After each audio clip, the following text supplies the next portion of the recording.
something interesting is sure to happen. Well, I think you ought to tell me who you are first. Mr. Rabbit? Then why did you ask the question? Goodness, this is quite extraordinary.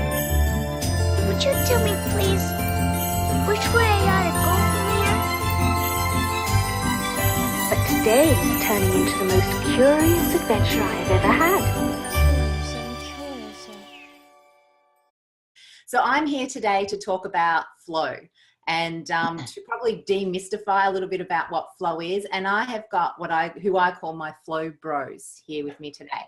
So I met these wonderful guys as I was learning about flow through a flow course, actually 2 flow courses, understanding about these altered states of consciousness. So we have the wonderful Mike Andler all the way from sunny California, and we have Steve Brophy from Melbourne, Victoria in Australia. So first of all, before we get started, I'm going to ask you, and there's no preparation here, but I'm going to ask you both the question that I ask everyone when I have a chat to them. And that's to explain what you do and a little bit about who you are, but as if I was a 7-year-old. So talk to us a little bit about what is it that you do, but you're talking to a 7-year-old child. We're going to keep this simple. So Steve, I'll get you to go first. Explain what it is you do. Okay, so it's really nice that you said like a 7-year-old, because I actually would try to emulate a 7-year-old. What I try to do is that natural state of immersion where you're totally focused, completely, immersed in a world of play, and you're deeply engaged in what you're doing. I help adults get back to being a 7-year-old, and really by doing that, just getting out of their own way.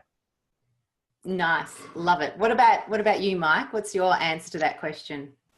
So first of all, Steve, thanks for mostly stealing my answer.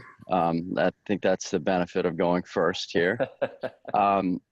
So a very similar thing, but maybe a bit more when the two of you, as if the two of you were 7-year-olds playing in a playground, and there was a swing set, and Steve, you wanted to swing on the red swing, and Georgia wanted to swing on the red swing as well. What I do is I work with both of you so that the 3 of us form a team, and I explain to one or the other of you the benefits of maybe picking a different swing for the first part of the playtime, and how you and Steve would be able to work together, and both of you would end up enjoying the playtime more in the end. Nice. I like that. Yeah. Very cool.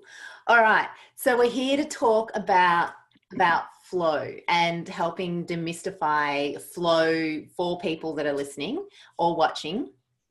I'd love to hear from both of you what your interpretation and what you believe flow to be.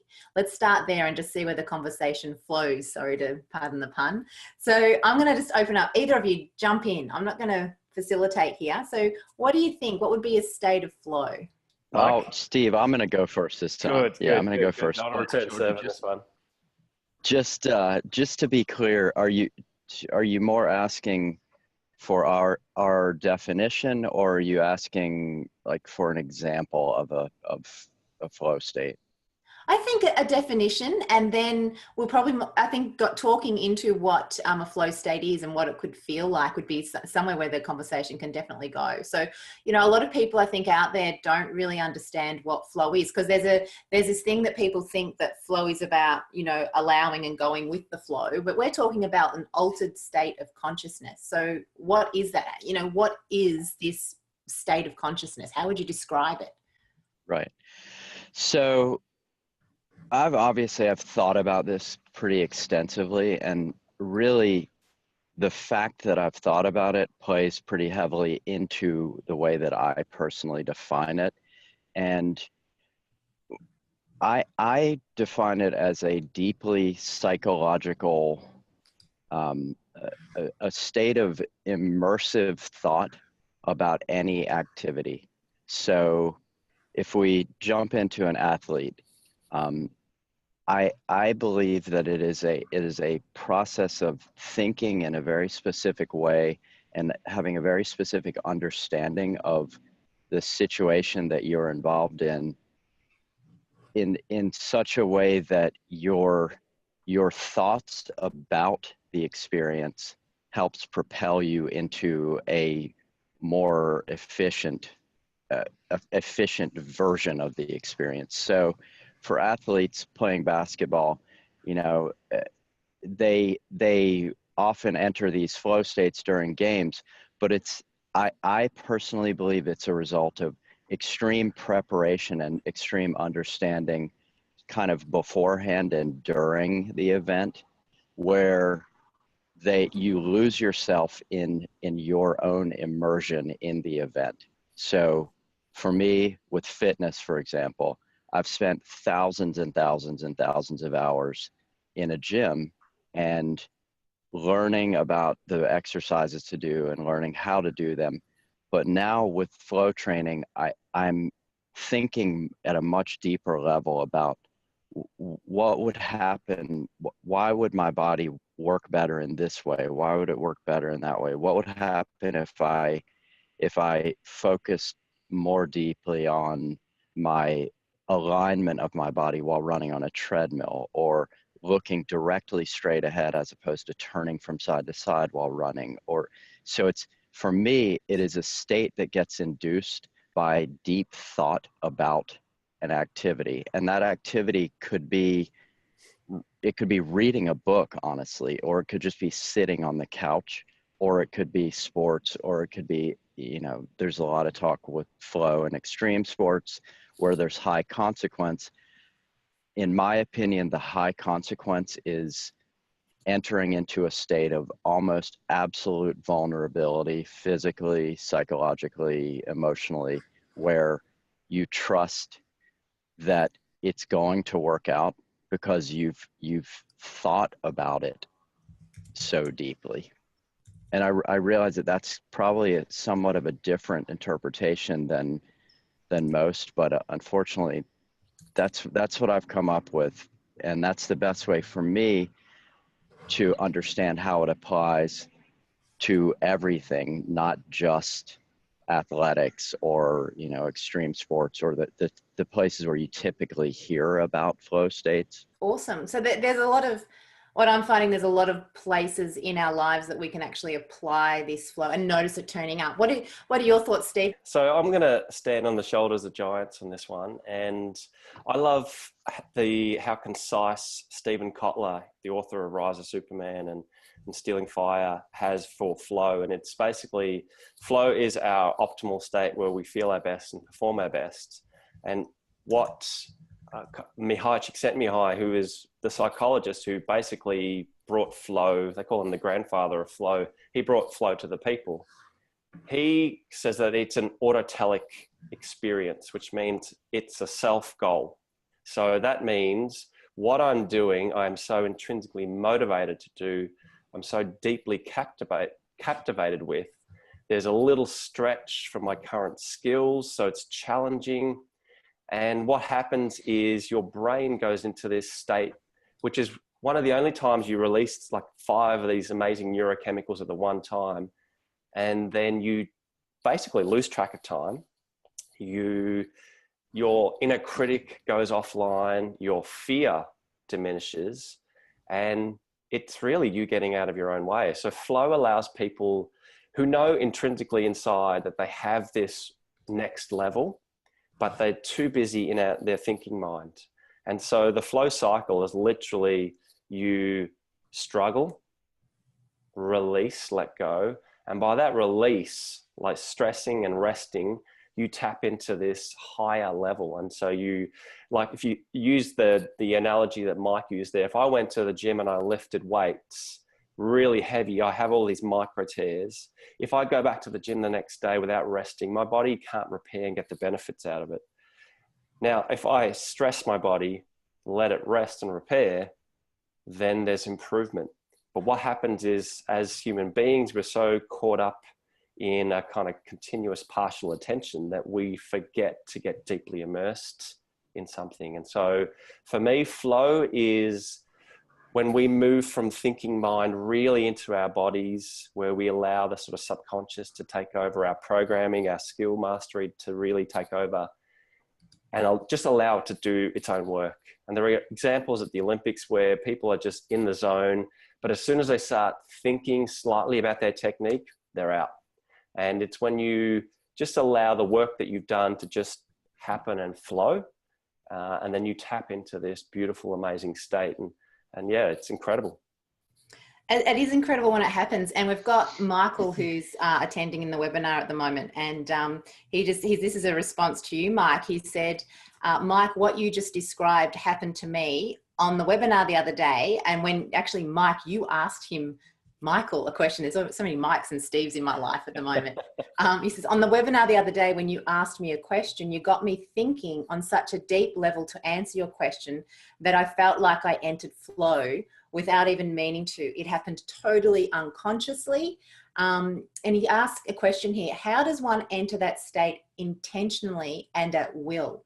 So, you know, we learnt some of this when we went through the flow course. So what are your thoughts, Mike, on how, if I intentionally want to get myself into flow, are there some hacks to do that? Yeah, I mean, I think there's a lot of hacks that, like, I mean, I'll speak about just what I did just before this call. Number one, I took an ice cold shower, like unpleasantly cold, walk in the door of the shower and immediately turn it on, and it's never anything but ice cold. And that to me, to anyone listening to this, I would say that is the single best thing that I've taken out of all of my training in all of these subjects, because it is 100% accessible. Anyone can do it. It causes you to get way outside of your comfort zone initially. So the challenge is a psychological challenge, and there's almost a perceived physical challenge, even though everyone can physically tolerate a cold shower. But what it does is it instantly puts you in a state where you have to have faith in your ability to get through something that's just not normal. And while you're getting through the coldness and the discomfort that you've formerly perceived, and so it has this challenge associated to it, it has this effect of basically dropping all of it takes your body into a slower state where it's just this relaxed state. And so once that's done, I would sit and I would do very, very deep and very intentional breathing for maybe 5 minutes, maybe 10 minutes. And let's say if I was going to start a race, for example, potentially I would put on a very specific song that I've built, kind of a muscle memory, a brain muscle memory, that these are the steps that I take before doing something. So here it's this call. Tomorrow it's going to be going to the gym and hopping on a treadmill. Maybe I'm going to try to run a mile faster than I ever have. So the answer to the question, Michael, is basically, in my opinion, there's almost nothing that couldn't fit as a flow trigger. The key is building the repetition and, again, thinking about it. Like for me, I just explained to everyone listening to this call what I associate with a cold shower. It could be total bullshit. There may be nothing associated with a cold shower, but I can tell you that when I get out of bed every morning and I step into the shower, those thoughts that I've put together about this event, it works. And when I get out of the shower, I feel like I could fly off my balcony down to my car 14 floors below and do anything that day. So I think that there's a tremendous amount of sort of self psychoanalysis to figure out, well, what's going to work for me, and then trying it and thinking about whether it did work. And, you know, when I'm in the shower every morning, the first thing I'm doing when I'm standing there is I'm thinking about does this seem cold, or is this no longer even out of the ordinary for me? And if it is cold on any given morning, why is it cold? So there's just a lot of thought about each of the triggers, and what if I change the song? What if I play a song that's, a different pace, or a different band, or different lyrics, and how does that affect the performance? And so it's just stacking these things on top of one another. So, I mean, to be honest with you, for me, there's a whole slew of these things, and they're kind of going on throughout the day. I mean, there's almost never a time when I'm not doing something that is now some sort of a trigger that I've like put in the recipe book, basically. And when you recognize the fact that at the end of the day, this is a psychological state, you have to also accept the fact that you are the one that gets to create that state. So if all that it took for you is listening to one 3-minute song, that's fine. That's fair game. If you want to throw a cold shower into the mix, that's fair game too. If you want to drink some coffee that's heavily caffeinated, great. It's not going to be the same recipe for you and someone else, but it's this deep curiosity and belief that it actually can and will have an effect if you pick those things properly. And then it's just a matter of being patient enough to figure out what those things are for you. Yeah, awesome, Mike. What about you, Steve? Oh, look, I'm going to add to that, Mike, because while there is kind of categories of triggers, there's no one true formula that works for everybody. It's a really tried on kind of approach, but very much ritual based. So first thing I guess I would start with, like I'm going to talk from two contexts. One is, how do you do it? Say, for example, you're wanting to do some deep work. It might be writing a presentation, whatever it is. That flow follows focus. So if you find that your attention is constantly moving from thing to thing, constantly switching, there are notifications on your phone, you open up a browser and all of a sudden there's 50 tabs, you are basically wading in the shallow water. And there's a really great book by David Lynch called Big Fish, and it's saying if you want to catch the big fish, you got to go to deep water. So what I would do is look at what conditions create the best environment for you to focus. Ritualize those so that you know that you basically creating the most chance for you to drop into flow.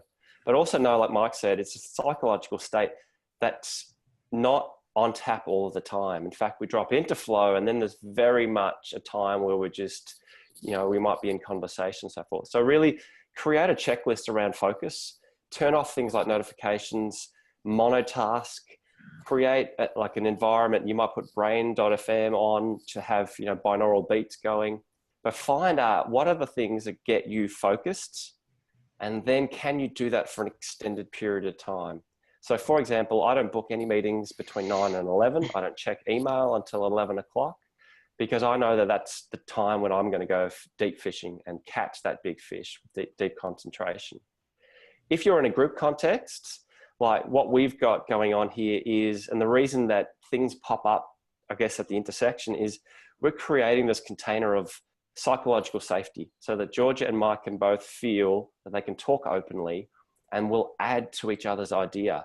And what ends up happening is we don't have a plan of where we're going. We kind of have what's called fuzzy goals.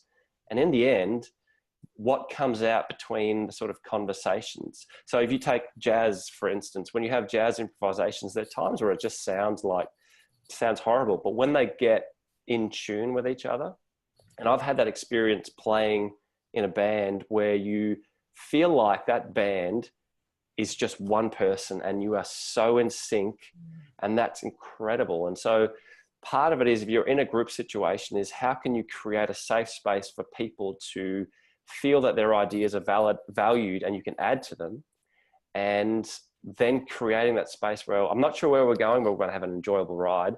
And then for your own focus is to try a bunch of things that work for your own focus. Breath work. If you're into coherence training, look up heart math and their work around brain and heart connections, because it's incredible. Because if your body is in harmony, you're more naturally inclined to get into that deeper concentrated state. So yeah, create the on-ramp with your focus checklist. If you're working with a group of people, how can you value what they do, listen attentively, and create conditions where you basically keep the ball up in the air and come up with something beautiful? Yeah, I love what you mentioned there about group work. I've got a corporate background, and there could be potentially people watching the replay of this that work in a corporate environment. And we tend to, like when you have these brainstorming sessions, people shut each other down, and that just cuts flow. It stops the ideas from percolating and from generating. But if you just go, it's like that on stage improv, isn't it? You just run with what they've said, and how can I add to that? How can I shut that down? How can I add to that? How can I make it better? And that's really gets the group flow happening. And what you find is that you have Steve, you'll be contributing, Mike, you'll be contributing, and then I'll be contributing. So now we're creating this whole new consciousness around us of ideas that none of us as a single person could have brought to the table. So the group flow is really powerful in so many different situations. I'm just going to read a couple of comments on here that have been coming up in the webinar. Michael Laurier added something else. So he said, is it really about finding the thing that works for an individual, and can it be different for everyone? So I'm just going to touch on that. So for me, you guys have shared what you do to get yourselves into flow. I have a very similar sort of routine. And I think it's part of the routine is I'm setting myself up for flow. Yep. Yes, cold showers, not every day. And at the moment it's freezing here in Melbourne. So my cold showers Georgia, are it's not cold. warm shower followed by turning on the cold tap for about 30 seconds. Yeah, standing under it. That doesn't count, by the way. Michael, that's not a flow trigger. Just for anyone listening, that is I feel awesome afterwards though. Maybe it is a trigger for me. So there's meditation. What I do, I have, you guys mentioned this as well. I have music, a set primer of music that I listen to. Now music's always been in my life, but now I actually bring it into my life specifically with certain tracks that I know make me move into a different state. So I might be feeling a little bit sluggish, but I know there's music, a song that will change my state. And knowing that it'll change my state, I'll have an altered state. Therefore, I'm more likely to drop into flow. So there's the food we eat. I mean, here's something that's really interesting. I noticed the other day, I haven't had muesli. I think you call it granola in the States. And I decided the other day to have some muesli for breakfast. My state of consciousness went from going through all my flow routine in the morning, having this bowl of muesli, to being flat out, no energy and not in flow at all that day. Like the food I'd eaten actually changed my state. And I paid attention to that to the point now where I will not eat that again, because I now know that really does alter my state, my brain waves and what I'm capable of doing. Now, from going through and understanding what you guys are talking about flow, having put in a morning routine, no notifications, not touching my phone until a certain time in the day, getting main tasks done, I've just been in flow so much more often.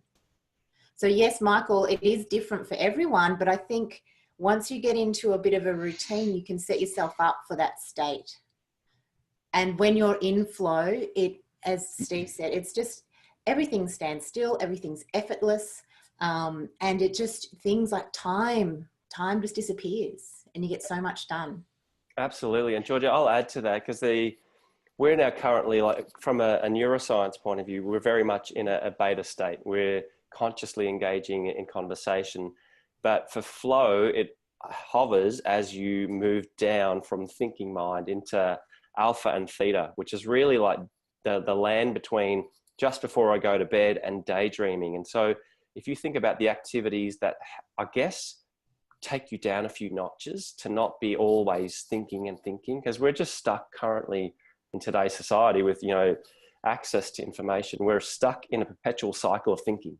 and overbraining and overanalyzing. So I guess the thing is find out what drops you down a few notches. And so it might be a walk, it might be yoga, it might be music, meditation, it might be exercise, whatever it is. But find the things that can take you down that just, I guess, off that you probably like. For me, if I play guitar, I pick it up, 2 hours later, I go, whoa, where did the time go? And it's just this beautiful experience. And like I said before, that self goal, I just do it because I love it.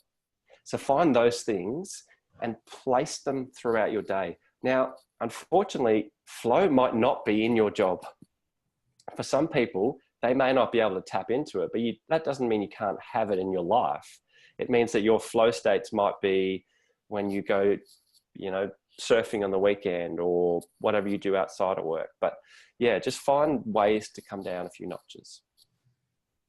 Yeah, one thing that I'll add to, actually a couple things that I want to add to that.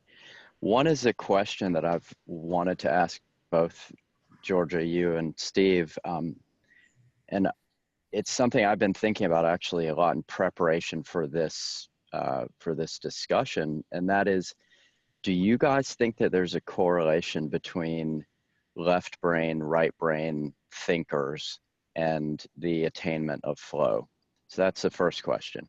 The second question is really kind of related to that, and it also is related to what you just said, Steve.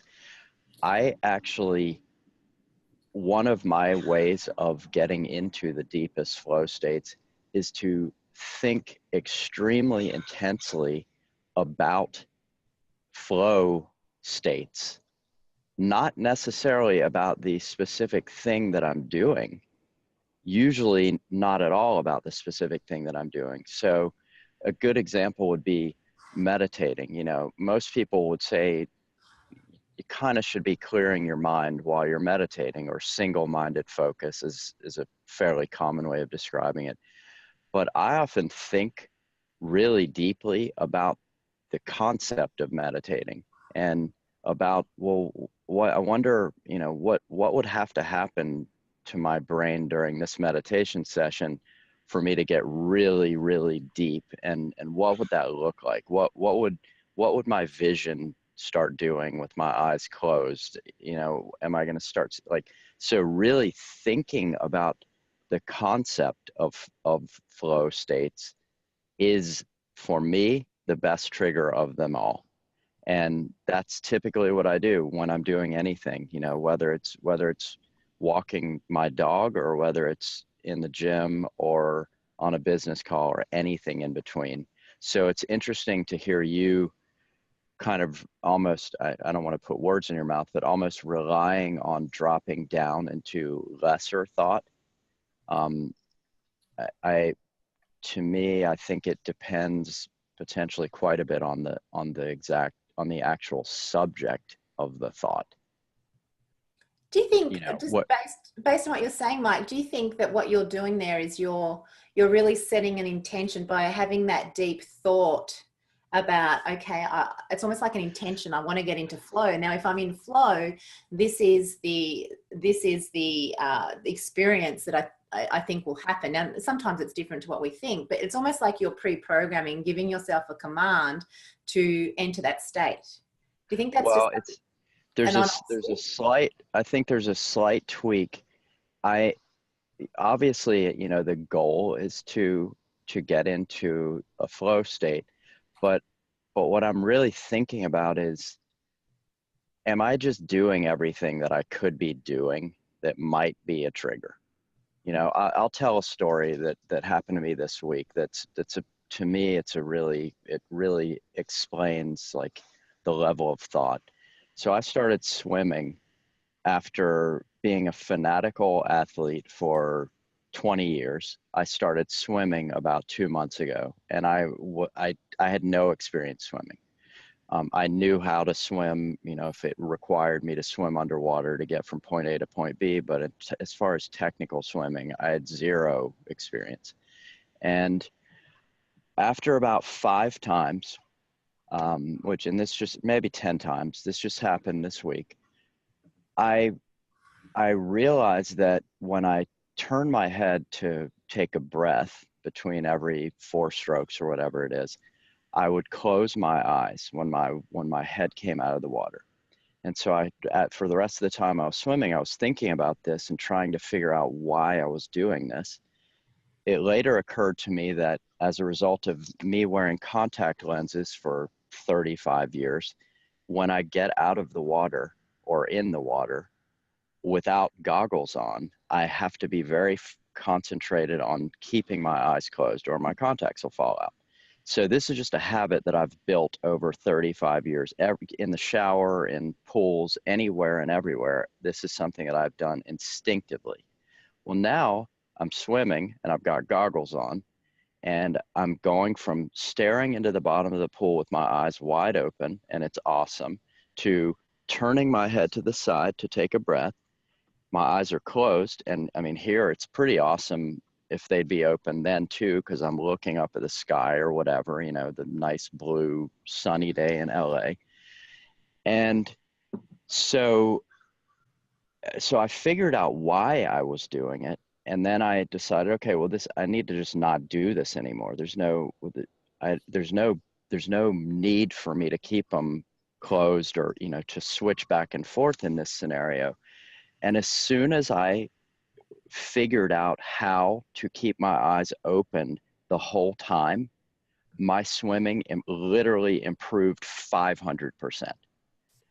And I'm convinced that it was truly the energy, the thought and the energy that my brain had to use to be managing this transaction of closing my eyes that was just taking away from my energy in other areas, such as me going in a straight line down the pool and me getting a fluid stroke and having my breathing be consistent.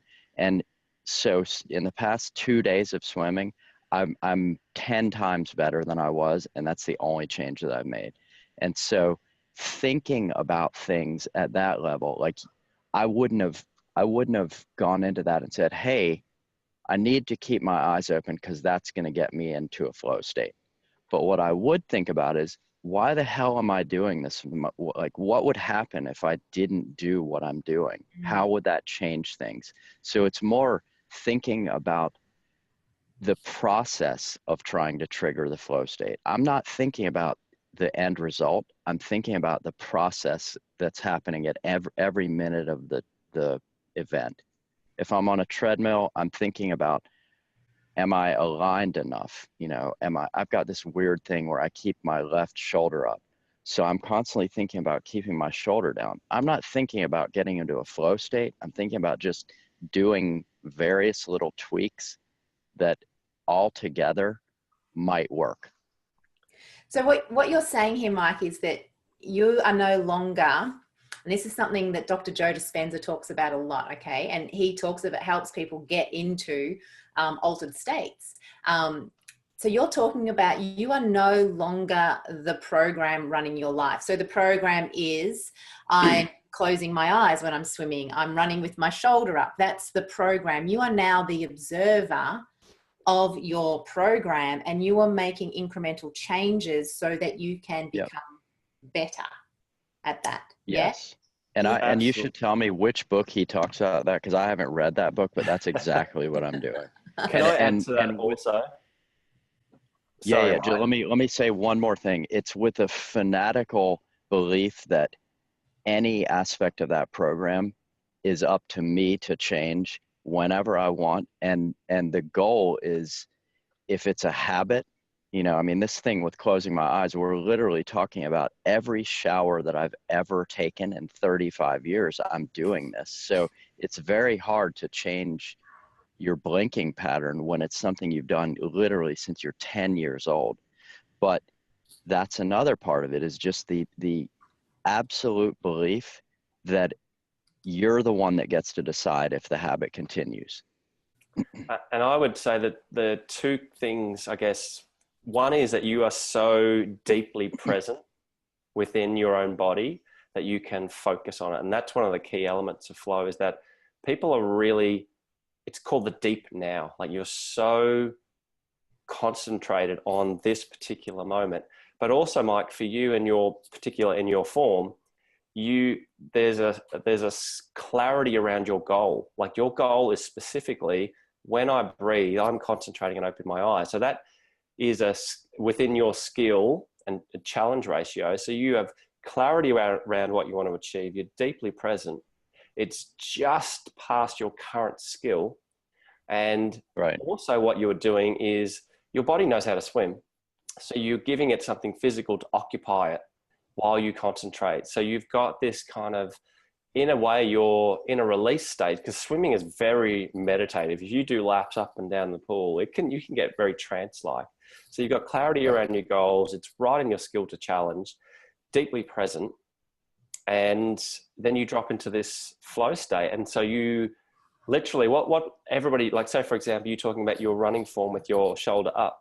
People try to correct their shoulder up and then the knees there, and they do all these different things. But having one goal that's a stretch where you deeply focus on it helps to give you something to work towards. So all of those things just click in to helping you drop into that amazing, optimal state.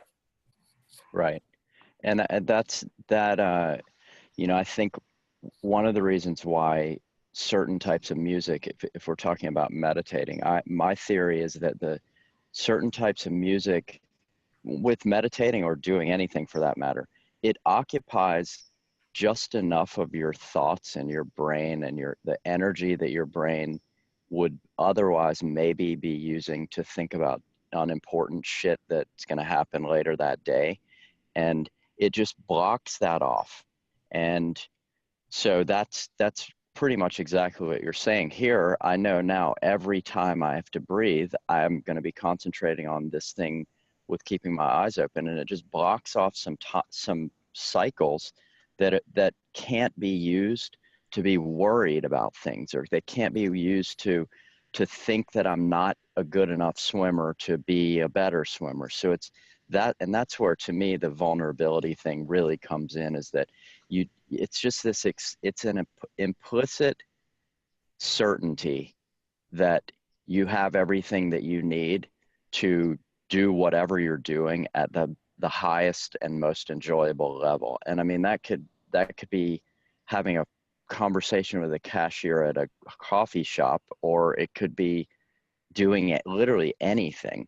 It's just this implicit belief, and where the group flow comes in, as you were talking about earlier, Georgia, that's where I really think that vulnerability is the absolute key thing. I think that's all that we're doing here, is we're having a conversation, and we've all just implicitly agreed that we're going to be vulnerable to the fact that it's going to go fine, and we get to decide what the definition of fine is, because we just have certainty that anything is going to be good enough.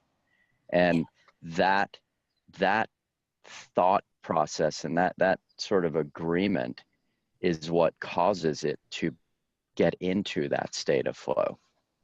Oh, I've got some comments on here that I just want to read out to you guys for our participants. So thank you, Katerina, Isabel, Michael, Shika, and Tanya. So Shika made a really good comment here, and I think this is something for us all to be aware of. He said it's really interesting to observe how we're talking about, like we're talking about a routine, about forming a routine, but what most of us don't realize is that we're waking up, checking our phone, doing our notifications, doing things we already do on a daily basis itself. It is routine. And he says, so I think I just have to make a more productive routine.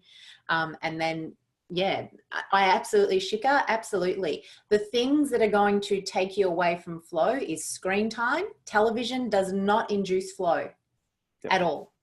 There is so much science behind that. The notifications and when something is controlling you, like notifications and things like that, taking your attention away, that takes away the opportunity for you to drop into flow. Absolutely guaranteed. So the more you can get the control back, like turning your phone upside down, pushing it aside, not taking it into the room, you're opening yourself up to be able to drop into this state of flow. So absolutely do what you can to create a routine that is more susceptible for you to be able to, you know, move through your day and have more opportunity to move into flow. So Shika, love that observation. Can I add to that one as well, Georgia? Because habits for me, excuse me, we default to our programs. So often, like the thing about flow is we're deeply present. You basically see life in HD. And often we go through the day not even realizing that the first thing that we do is touch our phone. And so most people will, oh, I'm always on my phone, and they'll notice it and then they'll judge themselves and they'll get into this negative spiral. And so I guess, Shika, the first thing that I would do is put your phone out of harm's way. There was a recent study that found that even just having somebody else's phone in the room can actually impact your capacity to concentrate and your working memory. So what I would do is just notice and then create the conditions. So if you were trying to diet, you wouldn't have next to your bed a big burger, because that would just be like temptation. So you create the conditions that will enable you to be successful, and just notice them. And then how can you do that in it daily? And even things like getting your kids, if you've got kids, or a friend to hold you to account. So I do that with my daughter. I say it to my daughter, if Dad's on his phone when he comes home from work, you have to come and say, Dad, get off your phone. So she's my accountability coach in that. So you get community around you, but just notice, because we just do default to our programs. But as soon as you notice them, you can start to put into place some better habits that will better serve you. Yeah, absolutely. The observation of what you're doing and questioning it, that's where the power is. I talk about this a lot with my clients and with people. Our ultimate power is our ability to choose. But first of all, it's our ability to notice what we're doing. So what Mike was saying earlier, you know, we get to observe, but a lot of us don't. We just wake up and just go on our merry way and just pretty much doing what we did yesterday, and we're just photocopying it onto today. We're not observing what we're doing and whether it works for us. So one of the things for us is to be able to observe, what am I doing? Is this actually helping me get to where I want to go? You know, does this shoulder up high? Is this helping me run better? Probably not. So I'm going to now pay attention and make my shoulder lower, keep running on the treadmill until having a low shoulder is automatic. Right. Yeah. So then you're observing your life. So you can do the same thing to be able to bring flow into your life. You're observing what you're doing and the things that are actually distracting you from flow. I really think flow is a natural state. I don't think it's as much as dropping into it. I think we actually can be there, but we're so distracted by life that we don't actually have that opportunity to experience it more often. I want to ask you a question, Steve, and this is based on something that Isabella's just asked. So she said, I would love this group flow in our family dynamics. And Steve, because I don't have family, and I know Mike doesn't have children either. So what do you do to help with, you know, getting your family into a state of flow? What are some of the triggers, tricks, tools? Okay, so I've got there's two examples. One is I can only control in that situation my participation. And so what I mean by that is, if I have partial attention, so that half my brain is at work and half my brain is, you know, with the kids, then I'm not giving either the best of my ability. So the first thing that I do for group flow for family is learn to transition between work and home. Like, get that. So how do I close off work? How do I put a bookend to that day? So I know, like, do your most important tasks. So, you know, for tomorrow, I'm going to focus on these three. Write down whatever what went well for that day, but find a way to close the door on work. Create like a vacuum, like a transition chamber between home so when I go home with my kids, I duck into our room, I drop in, I do what went well, I do some breath work, like literally like 3 breaths. I get changed into my home wear, which is just a tracksuit and some Ugg boots. And then I leave my phone in the room, close the door, and then I go and be dad. So that's the first thing, is like learn to transition well. And then when I'm there, paying full attention to them. So if they're asking me something, it's like trying to have eye contact and really just being present. So that's the first thing, because as soon as you notice that, the level of, I guess, tension within your family drops down as well. And then also with my kids is introducing, like for my son who's 4, we're introducing skill and challenge. So we have a little point system now. It's very extrinsic at the moment because that's what he's 4, but he knows that he's got to work towards something. So, and then I guess I do is make sure that the things that I value are in line with the things that I'm doing. So if I say that I value people paying attention, then I look at my daughter and I give her my full attention. If I'm on the phone, then I'm saying, oh, you should be attentive. And then I'm on the phone, and then it's in like your trees and your value are out of alignment. So I make sure that my values and our family values are in alignment, and then just give them full attention. And you know what? Play with them. Play is like the default mode for flow. Get on the floor and build Lego. Like I've got this amazing Lego piece that I'm building that I've taken on the pieces. They sit beside you and they are just glued to you. Flow is just easy on tap. I'm hoping it rubs off from them, like more flow from them. So they're the sorts of things that I would do as a parent. You've just gone up a couple of notches. You were really pretty high already, but as soon as you mentioned Lego, like I'm there. Like I'm a little Lego groupie from years ago. So thank you. And Isabella actually also mentioned that the other day she did the same thing with her daughter in relation to the phone, telling her, if you see me on the phone, tell me to get off it, because we get so engrossed in these things, these habits.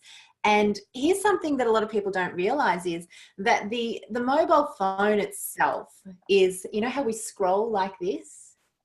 That itself is an addictive nature that we do if we were to go to the pokies, or if we were to go somewhere in LA, or anything to do with gambling. This is actually a mechanism for addiction. So the phones themselves, we become addicted to technology. So we've got to now take control over that, and having kids, the innocence of kids, to be able to pull us up on that it's better than your partner, because your partner, you'll probably turn around and get really angry at them. But when an innocent child says, hey, Dad, get off the phone, you're more likely to do it than your wife saying, hey, Steve, get off the phone, right? I usually have tuned that frequency out. So, but it's like that, to add to your point there, Georgia, about there's a great, like our brains from an evolutionary standpoint are really old, but this kind of like executive prefrontal component is really new. And so we've got these old brains that are programmed to like scavenge for food and remember. Like that's why dopamine gets released in our brain. It's like, you found food here, just remember it maybe, because sometimes you might come back and find that. And we're also doing that with information. Mm-hmm. And Robert Sapolsky calls it the magic of maybe. So we have, because sometimes you might have got a good email or a good notification. And so that dopamine is kind of released going, oh yeah, there's potential. Just remember email, you got some good stuff there. So having the understanding that you've got this old brain trying to adapt to this really fast-paced modern world, give yourself some breaks. Give yourself, like, put the phone in the room, put the phone in your child's room, and have it, like, put a picture in front of them as you put the phone there, just to give you the triggers to remember why it is you're trying to pay attention. Yeah, paying attention is really key. I'm just noticing the time, and we've been going for almost an hour. So I'm just going to ask the guys that are on the webinar if they've got any other final questions or thoughts for the guys while we just keep talking. Anything else they want to know? I know Michael's just said he's going out to buy some Lego now. Mike Andler, do you have Lego anywhere in your house? No, but I'm a huge fan, and when I go to any toy store, I'm looking at the Legos, and it's not because the reason I don't have them is because I haven't found one that's like complicated and expensive and just ridiculous enough that it's the one that I want to buy. But this search has been going on literally since I was probably 8. So here's the thing. Sorry. I want to bring up one other point that I'm surprised that Steve hasn't brought this up. One thing that I've focused a huge amount on since we all started on this kind of training together, if you will, is the importance and the quality of sleep. And the simplest thing that I did, and that probably pretty much anyone could do if they wanted, is completely eliminate TV watching in bed. So the screen time on the phone is one thing, but I've had a TV in my bedroom since I was, I don't know, 13 maybe. And only as of about 7 months ago did I just completely, I've literally not turned the TV on one time in, I think, 6 months, 7 months. But the other thing that's a hack that everyone can do, I've never heard it mentioned, and I started doing it, and I personally think that it probably improves the quality of my own sleep maybe 5 to 10%. And that is, when you wake up for whatever reason in the middle of the night, whether it's to go to the bathroom or because you're not sleeping well or any other number of reasons, there is never a scenario where there is a reason to see what time it is. And what I believe is that checking to see what time it is, there's never a scenario where the information that you get from that is actually helpful. And it's almost always the case that your thoughts after checking the time when you wake up in the middle of the night have some sort of a negative connotation to them. I don't have enough time that I get to continue sleeping, or I can't believe that I've only been asleep this long, or you fill in the blanks, or I only have this much time before I wake up and I have to do such and such tomorrow. There's literally nothing that is positive about knowing the time in the middle of the night.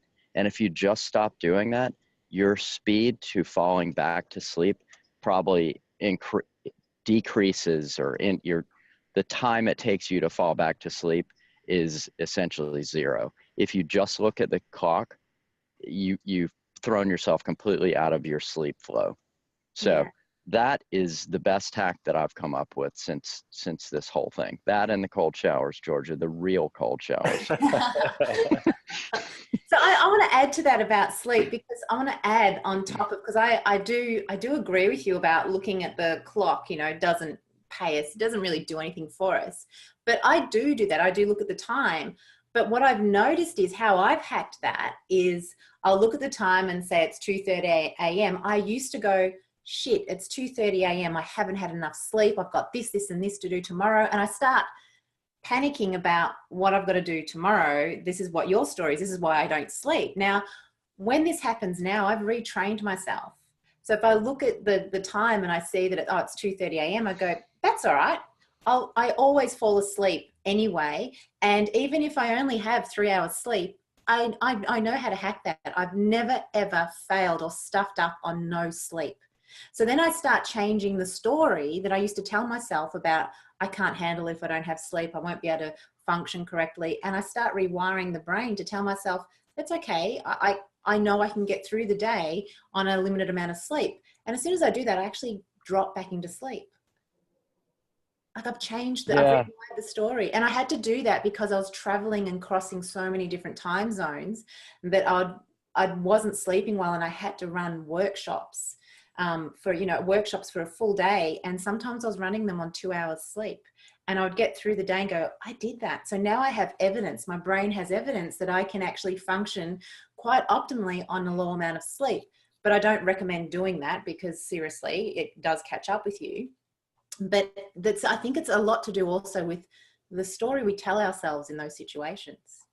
You know, you rewrite the story. And that's right. And that's definitely making the best out of this activity of checking the time. I still don't personally think there's a whole hell of a lot of value to it, but in your case, there is a value in that you learned that you didn't need X amount of sleep to still function. But my response to that is, why not take it even to an even higher level and be able to function when you don't even know how much sleep you got? Because you wake up, you don't look at the clock, it takes X amount of time for you to get back to sleep. That could be 1 minute, or it could be 3 hours. You're still going to do your work the next day. So I mean, your answer is very interesting, and I definitely don't dispute that if you can find a way to make some positive information out of it, then great. It just happens to be the case that I've never heard of a person that says, yeah, I woke up and looked at my clock and it was 3:30 and I did cartwheels because I was so thrilled about it. It's usually I woke No, up at that's not 3:30 and I couldn't get back to sleep, and they always know what time it was. So yeah, and it's not and here's the thing, it's not that my initial when I wake up is not jumping around doing cartwheels. I have to tell myself a different story. So yeah, you're right. Right. Maybe don't even look at the clock. See, Yeah. my reason for waking up is usually he's about 4 years old, and it's usually a foot in the backside or his bad breath and stinky nappy. So they're different reasons. I'm glad to get up. All right. So I can't see any other questions coming through from our wonderful contestants. So I just want to finish up for each of you. Are there any final words for people that are listening around how they can potentially, utilize this state of flow in their lives more productively, and any other final hacks or anything like that you'd like to share with them? And also from each of you, if someone wants to reach out to you and work with you and go a bit deeper into your knowledge, because you both actually have businesses in this area, could you also just share the best way to make contact with you? So Steve, you can go first. Sure.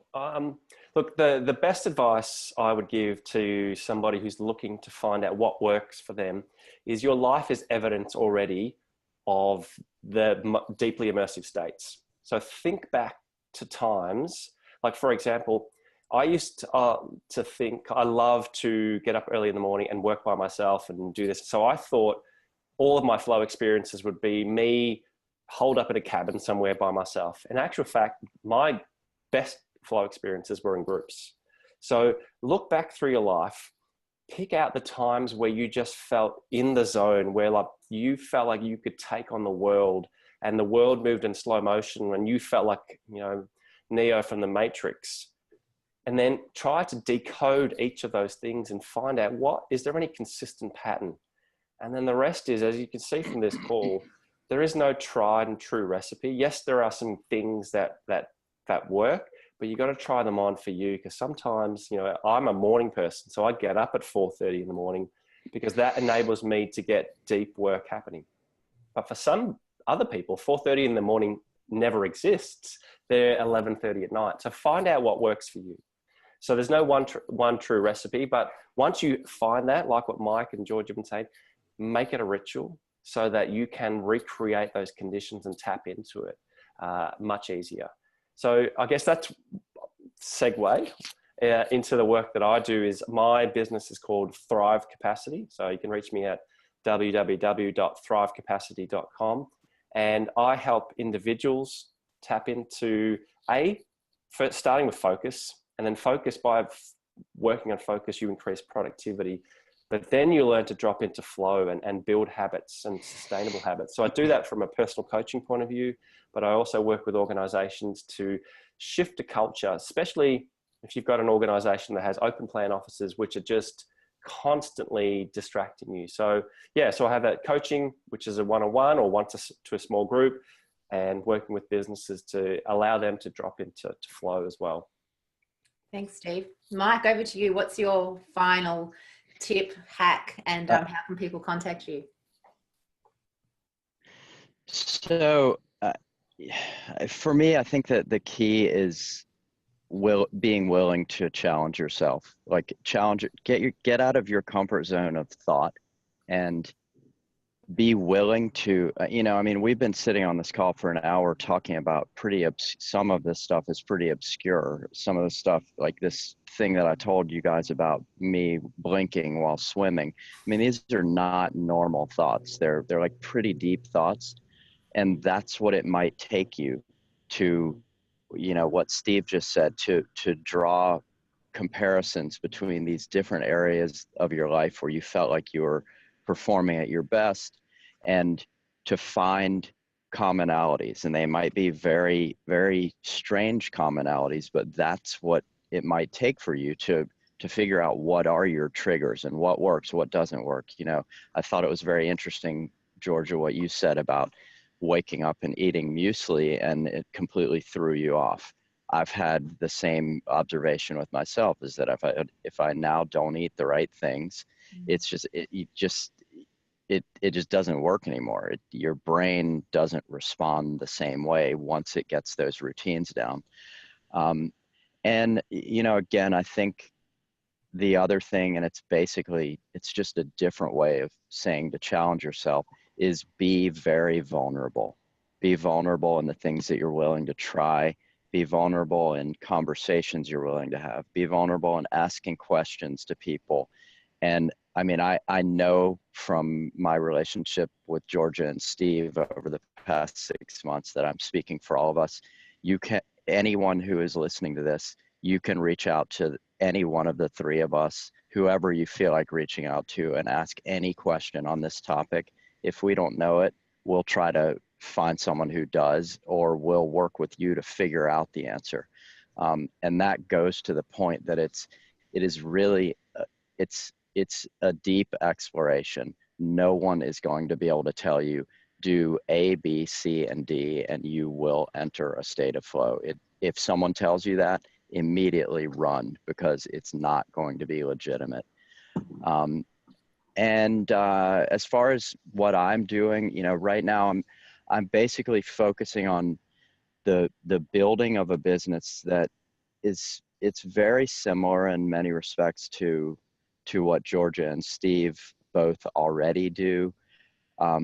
It's probably geared a little bit more toward somewhat of a fitness element involved, but it's definitely not exclusively fitness.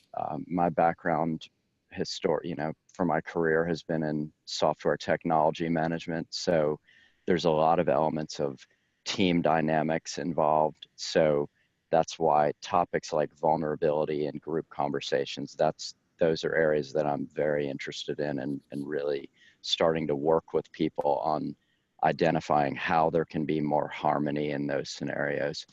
So it's really a combination between, you know, fitness coach, life coach, therapist, and, you know, crazy off the beaten path friend who tells you weird shit that you could do that might work. That's kind of why you would want to call me. Number one. Awesome. So Mike, how can people reach out to you? What's the best way to get in contact with you? You can get me on Facebook, or mike.andler, ANDLER @gmail.com. Beautiful. Awesome. So thank you guys. I just want to just say to everyone that one of the key things, one of the key hacks I think for life and getting into flow in general is just to pay attention. So pay attention to what you're doing, what you're thinking, and the results of what you're doing and what you're thinking is actually what's that turning up in your life. So I paid attention to my muesli. Didn't work for me. You know, you were all paying attention to the things that we're doing, and we're making the changes so that we can have that better life, and flow I think is a part of that. So thank you so much for your time, guys. Thank you for our attendees who are on board as well. Thank you for your questions and your input.